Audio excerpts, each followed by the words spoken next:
Okay, let's try a little thought experiment.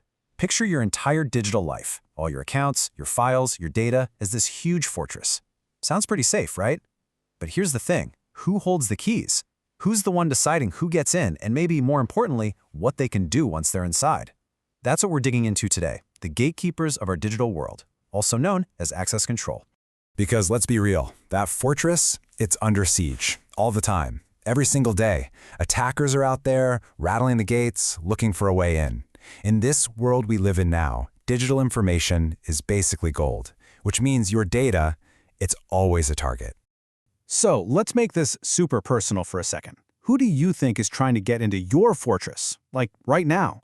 It's not just some lone hacker in a basement anymore. The list is long. We're talking sophisticated cybercrime groups, state-sponsored actors. The threats are constant, and believe me, they are very, very real. And what are they after?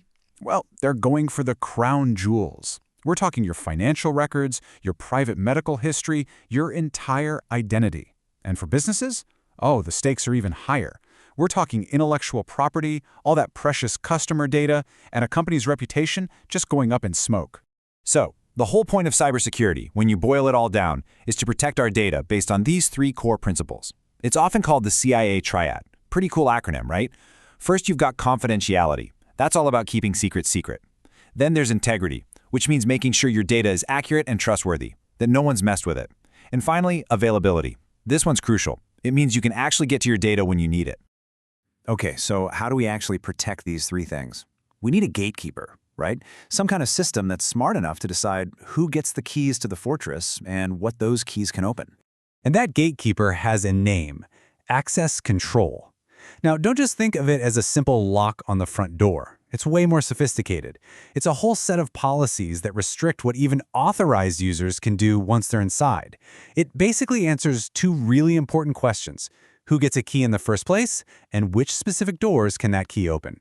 To get this job done, we have what I like to think of as a security team of 4 different digital guards, and each one has a completely different strategy for protecting the fortress. So let's meet the team. First up is DAC, which stands for Discretionary Access Control. Just think of this as the homeowner's model. You own a house, right? You have the complete discretion to give a spare key to your friends, your family, the person watering your plants. You are in total control. So how it works is pretty straightforward. The owner of a resource, say a file or a folder, assigns permissions directly to other people. The key principle here is one word: flexibility. The user is in the driver's seat, which makes it awesome for your personal files or small collaborative teams where everyone trusts each other. All right, our next guard is MAC, or Mandatory Access Control, and it is the polar opposite of DAC. This is the military model. Here, access has nothing to do with who you know. It's all based on your security clearance, just like in a top-secret government facility. With MAC, it's a central authority, the system itself, that enforces all the rules. Data gets a classification label, like top secret or confidential, and users get a clearance level. And the rule is simple. You can only access data at or below your clearance level. The individual user, they have zero control, none. The key principle here? Uncompromising, rock-solid security. Okay, guard number 3 is RBAC, Role-Based Access Control. This is the corporate model, and you've probably experienced this. Think about a big hospital. You don't give special permissions to Dr. Smith by name. No, you give permissions to the role of doctor, and Dr. Smith gets those permissions simply because she's a doctor. And this is exactly how huge organizations manage security without going crazy. Instead of juggling thousands of individual user accounts, you just manage a handful of roles: manager, engineer, sales, you name it. It makes the whole system incredibly scalable. It's a real game changer for big companies. And finally, we have our most advanced guard, ABAC, or Attribute-Based Access Control. This one is the smart building model. Picture a futuristic building that decides to let you in not just based on your job title, but maybe also the time of day, your exact location in the building, and even the type of device you're using to request access.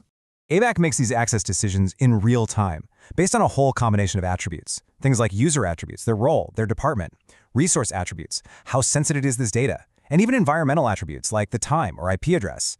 The key principle here is context. This is the most fine-grained dynamic control we have today. Now, it's super important to remember that access control, as critical as it is, doesn't work in a vacuum. A real fortress has layers upon layers of defense, right? And our digital world is no different. For instance, before anyone can even get to your gatekeeper and ask for a key, they have to get past the outer wall. In the world of cybersecurity, that's your firewall. Its job is to filter all the traffic coming into your network, blocking the obviously dangerous stuff before it even gets a chance to knock on your door. And what are we trying to keep out with these walls and gates? All sorts of nasty things, like malware. You've got worms, for example, which can spread across a network all on their own. Then you have viruses, which are a bit different. They attach themselves to a legitimate file and need you to run it. Both are trying to bypass our defenses, which is why having strong internal access controls is so critical. And trust me, the battlefield is huge. Attackers use social engineering tricks like phishing emails to try and steal your keys directly. Or they use malicious software like spyware and Trojans to sneak inside. Some even try to just overwhelm your fortress completely with something called a denial of service attack. It really is a constant battle on all fronts. So, with all these threats flying around, how in the world do we choose the right digital guard for the job? Well, it really just comes down to picking the right model for the right situation. Here's a really simple way to think about it. For your personal devices, your laptop, your phone, DAC is probably just fine. For high-security government or military systems with classified info, you absolutely need MAC. RBAC is pretty much the go-to standard for large corporations. And for those really complex, modern cloud environments, the dynamic control of ABAC is ideal. But here's the catch. Every single choice involves a trade-off. DAC is super flexible, but it can get chaotic at scale. AMAC is incredibly secure, but it's also completely rigid and inflexible. RBAC scales like a dream, but it can be a bit too structured for situations that change quickly. And ABAC? It offers this amazing, granular control, but man, it can be really complex to set up and manage properly. So that brings us right back to where we started. As more and more of our lives move inside this digital fortress, the gatekeeper, our access control, becomes everything. So I'll leave you with this. Which of these guards do you want protecting your front door?